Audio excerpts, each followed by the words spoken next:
Hello guys, welcome to my channel mister Naveen talkies. IPL 2025 restart అయిపోతుంది. అది కూడా 17th రోజు నుంచి, అది రేపటి నుంచి ఆర్సీబీ వర్సెస్ కేకేఆర్ మ్యాచ్తో బెంగళూరులో మ్యాచ్ స్టార్ట్ అవుతుంది అనమాట. సో ఆబ్వియస్లీ మన పహల్గామ్ అటాక్ తర్వాత ఆ యుద్ధం ప్రకటించడము అది కొంచెం ఎక్స్టెండ్ అయిపోయి కొంచెం టైం పట్టింది కాబట్టి కన్ఫర్మేషన్ లేదు మధ్యలో. పంజాబ్ మ్యాచ్తో ఆగిపోయింది కదా అక్కడ ధర్మశాలలో. ధర్మశాలకు దగ్గరే బార్డర్ కాబట్టి అక్కడ కొంచెం ఇష్యూ అయిపోయి ఎందుకులే రిస్క్ అని చెప్పేసి అక్కడ నుంచి అందరినీ పంపించడం, ఆ రోజు మ్యాచ్ ఆపేయడం జరిగింది.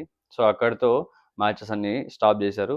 సో ప్రస్తుతానికి అప్పటి వరకు సస్పెండ్ చేశారనమాట. ఎప్పుడు అనేది అప్పుడు టైం అయితే మనకు చెప్పలేరు కాబట్టి కొంచెం టైం తీసుకొని ఈ యుద్ధం అనేది సీజ్ ఫైర్ అవ్వగానే అక్కడ తర్వాత నుంచి మనకు షెడ్యూల్స్ అనేది మెల్లమెల్లగా వాళ్ళు ప్లాన్ చేసుకొని ఇవ్వడం జరిగింది.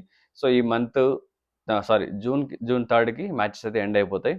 ఫైనల్ మ్యాచ్లు క్వాలిఫైర్ 1, క్వాలిఫైర్ 2, ఎలిమినేటర్ ఈ మ్యాచెస్ అన్ని, అదే ఫైనల్ మ్యాచ్ ఇవన్నీ ఎక్కడ వెన్యూస్ పెట్టాలని చెప్పి ఇంకా డిసైడ్ చేయలేదు. సో మ్యాచెస్ అయితే ఫైనల్గా 3కి ఫినిష్ అయిపోతాయి.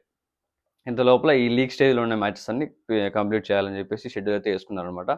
సో వీక్ డేస్లోనే ఒక్కోసారి రెండు మ్యాచ్లు కూడా ఉన్నాయి. సో మనకు ఐపీఎల్ ఫ్యాన్స్కి పండగనే చెప్పాలి.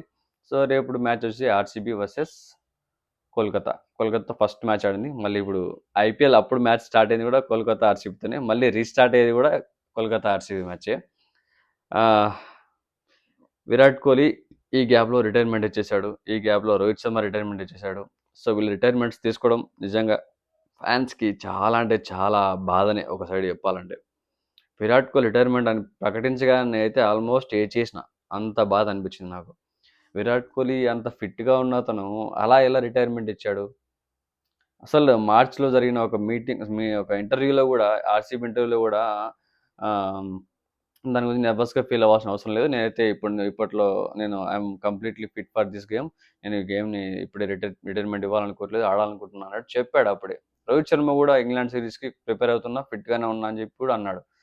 బట్ ఇద్దరు సడన్గా ఈ రిటైర్మెంట్ ప్రకటించడం అనేది ఎక్కడో చిన్న మిస్అండర్స్టాండింగ్. మీన్స్ ఎక్కడో జరుగుతుంది, ఏదో జరుగుతుంది, కానీ అది మనకు తెలియట్లేదు, బయటికి రానియట్లేదు. ఇట్స్ లైక్ సమ్ పాలిటిక్స్ అనుకోవచ్చు.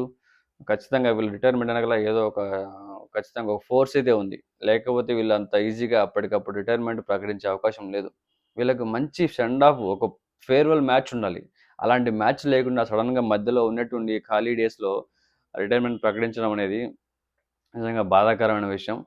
అది గ్రౌండ్లో ఆడి అక్కడి నుంచి రిటైర్మెంట్ ప్రకటించి వెళ్ళిపోవడం అనేది అది వేరు.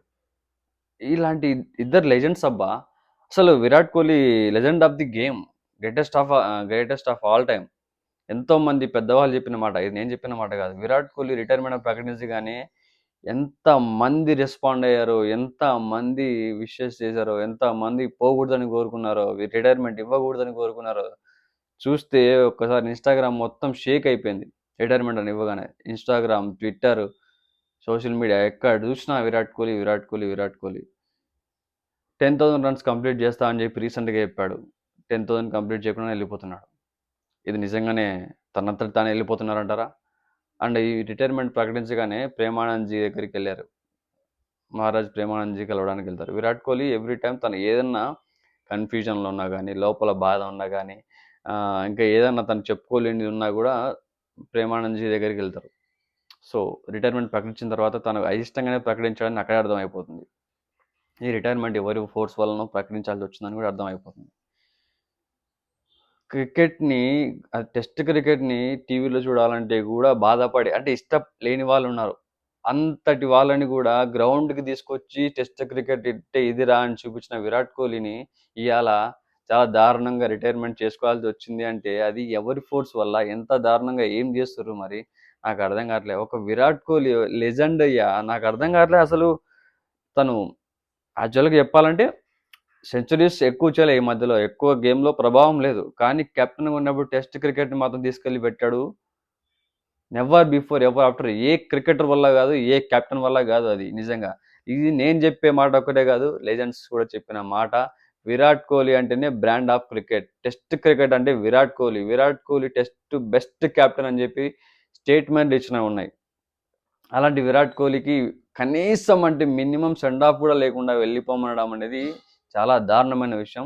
ఇది ఫ్యాన్స్ మాత్రం చాలా తీసుకోలేకపోయారు. నేనైతే చాలా దారుణంగా ఫీల్ అయినా. ఎందుకంటే నా కెరీర్ నేను క్రికెట్ చూడడం ఎప్పుడైతే మొదలు పెట్టానో ఆ మొదలుపెట్టిందే Virat Kohli Virat Kohli India టీంలోకి ఎంట్రీతో.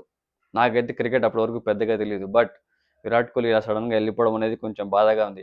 T20 world cup టీ20కి retirement ఇచ్చినప్పుడు వరల్డ్ కప్‌లో గెలిచాడు. అది రిటైర్మెంట్ ఇచ్చాడు యంగ్‌స్టర్స్‌కి రావాలని చెప్పి అప్పుడు ఓకే. అది రీజనబుల్‌గా ఉంది. కానీ it's not a reasonable retirement. ఫ్యాన్స్‌కి హర్టింగ్ అనిపించింది. మొన్న ముంబై ఎయిర్‌పోర్ట్‌లో విరాట్ కోహ్లీ ప్రేమానంద్ దగ్గరికెళ్ళి వస్తుంటే కూడా ఫ్యాన్స్ రిటైర్మెంట్ ఎందుకు ఇచ్చావు భయ్యా? రిటైర్మెంట్ ఎందుకు ఇచ్చావు భయ్యా? అని అడుగుతున్నారు. సో, రకరకాలుగా ఫ్యాన్స్‌కైతే ఇది హర్టింగ్‌గానే ఉంది. స్టిల్ తీసుకెళ్ళి డైజెస్ట్ చేసుకోలేకపోతున్నారు. బట్ ఇదైతే ఆర్‌సీబీకి మ్యాచ్ ఉంది కాబట్టి రేపు కోల్కతా ఆర్‌సీబీ మ్యాచ్‌లో ఫ్యాన్స్ అందరూ వైట్ జెర్సీ యేసుకొని టెస్ట్‌కి విరాట్ కోహ్లీ రిటైర్మెంట్ ఇచ్చాడు కాబట్టి తనకి ఫేర్‌వెల్ లాగా తనకు ఒక గుర్తుండిపోయే రోజులాగా చేయాలని చెప్పి ఫ్యాన్స్ అందరూ వైట్ జెర్సీ వేసుకొని రావాలి అని చెప్పి నిర్ణయించుకోవడం జరిగిందనమాట. రేపు నాకు తెలిసి బెంగుళూరు స్టేడియం మొత్తం అందరూ వైట్ జెర్సీ వేసుకొని విరాట్ కోహ్లీ నెంబర్ 18 వేసుకొని వస్తే స్టేడియం అంతా ఎట్లా ఉంటది ఒకసారి ఆలోచించండి. మోత మోత మోగిపోద్ది అట్లే రికార్డ్స్ చరిత్రలో నిలిచిపోద్ది ఆ రోజు రేపు. బీసీసీఐ కరెక్ట్‌గా ఇవ్వకపోవచ్చు సెండ్ ఆఫ్ ఫేర్‌వెల్. ఫ్యాన్స్ ఉన్నారు విరాట్ కోహ్లీకి. ఫ్యాన్స్ ఇస్తారు. చాలు. ఫ్యాన్స్ ఇస్తారు. ఆయనకి కావాల్సిన బూస్టు, ఆయనకు కావాల్సిన ఫేర్‌వెల్. ప్రాణం పెట్టేవాళ్ళు ఉన్నారు మ్యాచ్ కోసం. విరాట్ కోహ్లీ అంటే ఒక ఎమోషన్. విరాట్ కోహ్లీ అంటే క్రికెట్ ఎమోషన్‌గా చేసిన విరాట్ కోహ్లీ లేకపోతే ఇవాళ ఆ ఎమోషన్ క్రికెట్‌లో ఎక్కడ కనిపిస్తుంది అసలు? ఫ్యాన్స్, విరాట్ కోహ్లీ ఫ్యాన్స్ భయ్యా మీ బాధ ఖచ్చితంగా నేను కూడా నాకు కూడా తెలుసు. నేను కూడా విరాట్ కోహ్లీ ఫ్యాన్ కాబట్టి. సో, విరాట్ కోహ్లీ ఫ్యాన్‌గా ఎవరైతే బాధపడుతున్నారో వాళ్ళకి ఏమనిపించిందో ఖచ్చితంగా ఇది రిటైర్మెంట్ ఖచ్చితంగా న్యాయబద్ధమైన రిటైర్మెంటా? లేదా బలవంతంగా ఇచ్చాడా? నిజంగా ఇచ్చాడా తనంతట తానే? మీకేమనిపించింది?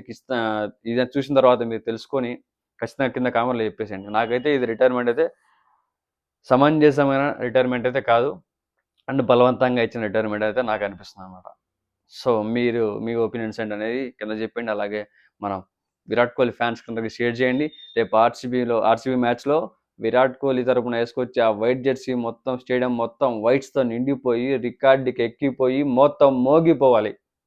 అంతే ఇంక.